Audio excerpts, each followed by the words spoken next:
mafy zany hoe tena tia zany dia ao soratana daholo karazana commentaire maro isan-karazany anambabona ilay bae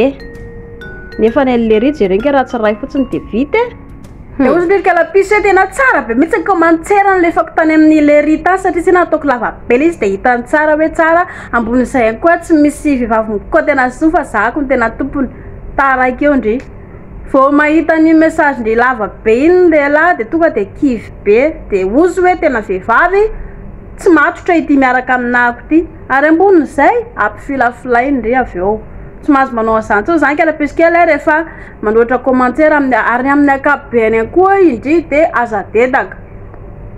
olona mbola tsy vady ndry izy dia tsara nareo hoe mahita sary dada sy mamanareo raha manao Facebook dia ao anaty Facebook ve dada sy mamanareo manao hoe chéri malalako vatoko tsy manao an'izany ny dada sy neny fa any an-trano izy manafana lanonana dia tsy azo atao zany izay le dedaka be ato satria ianareo mbola misipa sao dia tsy ho lasa vadinao iny olona idedadedanao sy môlamôlanao iny dia ndana afeno any ambadika any ferahanareo roa rehefa miadanareo roa any ambadika any tsy misy olana zany tsy voatery adedaka be ato anatin'ny tambazotra ary lehilahy kosa dia tia zay le vehivavy le misisika be sy môlamôla dedaka be ato anaty Facebook. Zay mazoto.